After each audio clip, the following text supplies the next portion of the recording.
Biday ka na? Bigla akong yes na.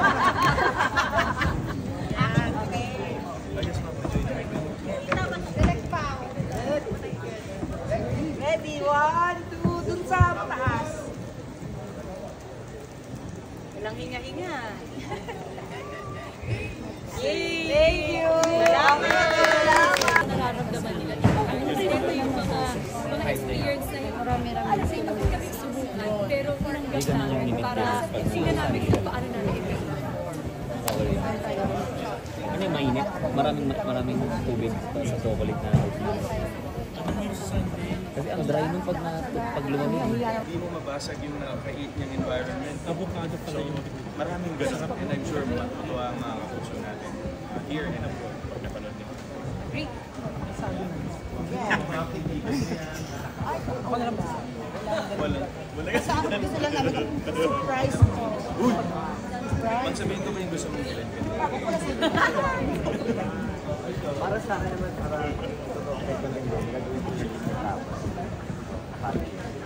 Masyado mo naman siniseryoso. Oo, naman siya.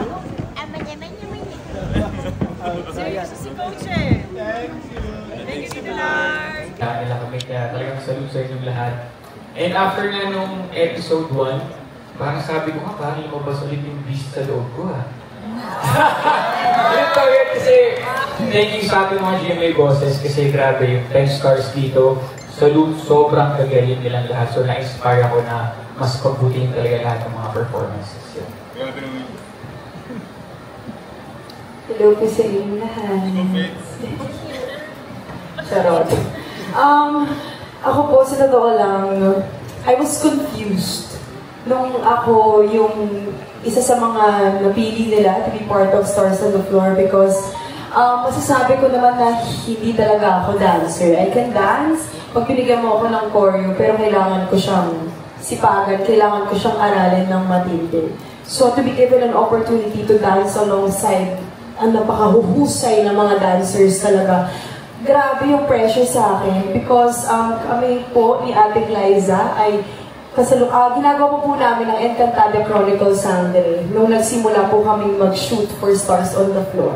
At sabay sila na napakabigat na obligasyon at responsibility for me as an artist dahil ayokong may maiwan dun sa proyekto na both na ginagawa ako, diba? I wanna give it my all. Pero siguro yung kinakapitan ko is yung burning passion ko as a performer.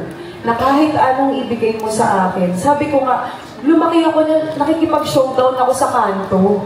Doon ako lumaki. So,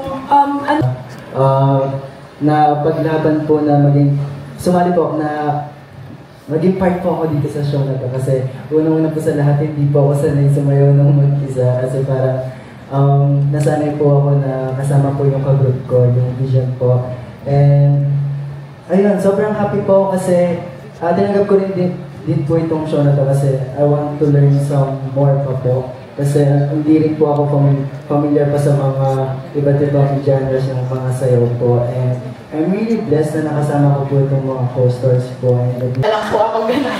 Kaya ako, gano'n po yung unang parang naisip ko mo. Kaya sobrang na-appreciate ko din po sila lahat kasi syempre po yung respect ko po nandun. Pero yung respect din po nila sa akin nandun. Parang talagang nag-back to zero po talaga sila na ay hindi po ako artist dito. Kailangan ko matuto from you. Kaya makikinig po kasi. Kaya ganun po yung nag-experience na give and take po talaga kami choreographers and mga celebrity and digital dancers. So yun po, thank you po. Ayan na.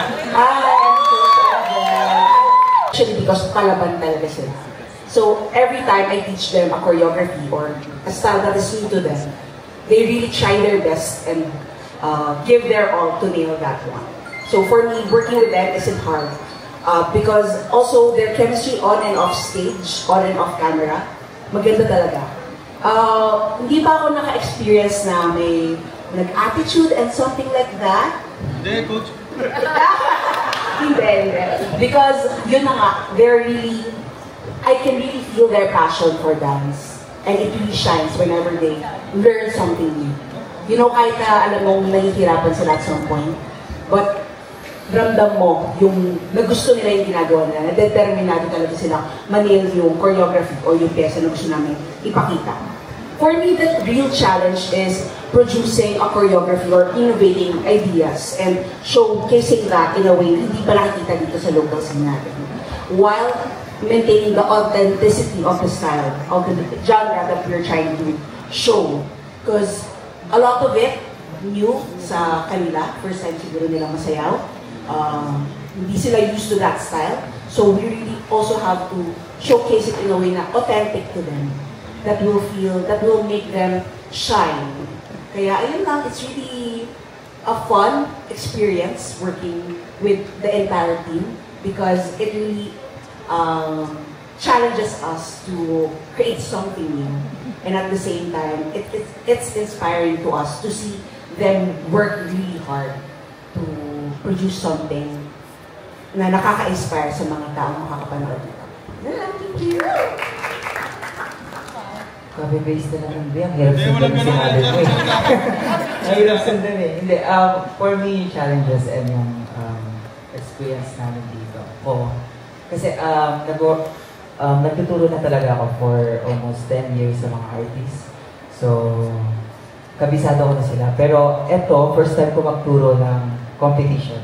Yung maglalaban-laban sila. And yung mga naturoan ko yung si Alben, si Patrick, sila Zeus before. Pero ngayon, halos lahat sila hindi ko pa nahahawakan. So, yung challenges sa akin, ay yung isa sa mga challenges sa akin is paano sila mapapagpantay sa stage. Kasi iba-iba sila ng experience. Iba-ibang disiplina and everything.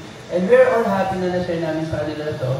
And tinanggap nila, kagaya ng sinabi ka nila na open sila, na na-inspire sila sa amin. Even us, yung mga choreographers dito, na-inspire din kung gano'ng hardworking yung mga tao dito. So, thank you so much sa magandang, parang bond and magandang opportunity na to para sa ating lahat na mag-grow. And mas ma-discover pa yung sarili natin in a different way. Yung magkulang tayo na. Hindi, sa factory yung mga so, ayun po. Thank you. For my last question. Thank you. Bonus question lang. Wala naman sa kanilang nag-quit or nagsabi, surrender na ayoko na. Actually, wala naman po. Tsaka po, nilalaban po talaga nila yung mga yes, abangan nyo lang po talaga yun. Thank you, Mr. Ambet. Now let's present the stage to Miss Gigi Lara for a message from our executives. Kanina kasi, I was asked kung paano napili yung dance stars. Then, yun nga po, sabi ko lang po, nakaka-proud na kasama po kami sa programang ito. Dahil pinagmamalaki po talaga namin ito dahil world class. Yes. Oh, talaga din. Ilalaban ko ng pipitan to ng kuko. Dahil nakaka-proud po talaga dahil pinagsama-sama ang talino, ang pagod ng lahat. Kaya excited na po ako mag-June 28. In fact, magbubuo po kami sa bahay namin ng watch party and tweet party. Oh, hindi na pala tweet ngayon, X-party. Hindi na kami X ko doon. Yeah. So, ayan, nag-gather yung mga family and friends para kami mag-ingay talaga kami ng bongga to. We have the program to para mas malawak po yung marating ng programang ito para mas marami kaming mapasaya, ma-inspired na mga dancers din, mga nasa tahanan nila. And ayun, super excited about June 28 na po kami. Please na po talagang sana po ay ma-share namin yung programang ito na talagang napakaganda po talaga. Promise po talaga yan. And ayun, thank you sa inyo lahat po na nandito. Thank you. Thank you, Mama. A message to your fans, Coach Jay. May fans na. Tawag dito. Sobrang gusto ko lang ipasalamatan lahat ng sumusuporta sa akin, sa mga kasali dito. So, sobrang salamat sa inyo. Pero, alam ko hindi kayo mabibigo sa mga papanood nyo dito sa Stars of the Vlog. Kasi ito yun lang yung show talaga na na-appreciate ko ng sobra. Kasi, as a dancer, as a choreographer, binigyan din talaga ng spotlight yung mga choreographers. So, yung dinirect talaga yung cameras para lang mabigyan ng justice nga yung mga movements. So, kumbaga, hindi lang siya, sige, lumapag ka dyan sa stage, pumunta ka dyan sa entablado, sumayaw ka lang, doon ka lang ganyan. So, bawat detail, kinukunan talaga siya para hindi na nasasayang yung effort ng mga choreographers. So, sobrang na-appreciate ko itong show na to kasi hindi lang siya talaga para sa mga para sa mga artista. So, kumbaga, para na din siya sa lahat ng mga tao na gusto talaga yung pagsasayaw. So, kung sa mga nanonood niya, kung gusto niyo talaga yung pagsasayaw, huwag kayo mag-hesitate. Simulan na hanggat maaga pa. Yun. Yes. Always wise, Coach Jay. A message to the dance community, Miss Marian Rivera. No, simple lang. Siguro mas more on sa mga kasama. Isang karangalan ang maging hurado sa mga mahuhusay na nakikita nyo ngayon. At isang malaking karangalan na makatrabaho kayo natin. I'm very proud to be part of this show. Worthy, tama naman. Thank you. Thank you, Miss Marian. And of course, our host, Mr. Adam Richards. May gusto po ba kayong sabihin? Briefly lang po. I mean, as audience, as Filipinos, we always look for entertainment whenever we watch TV series, makapelikula man yan, or platform man yan. But definitely, I can really say that this show, kami lahat na nandito, we're here to entertain, and we're here to inspire people at the same time. We are here to give the audience a very good time as they watch Stars on the Floor. Thank you so much, Paul. Yes. Thank you so much, our media friends and our content creators that are here today. Maraming salamat po sa pagbibigay ng panahon sa amin.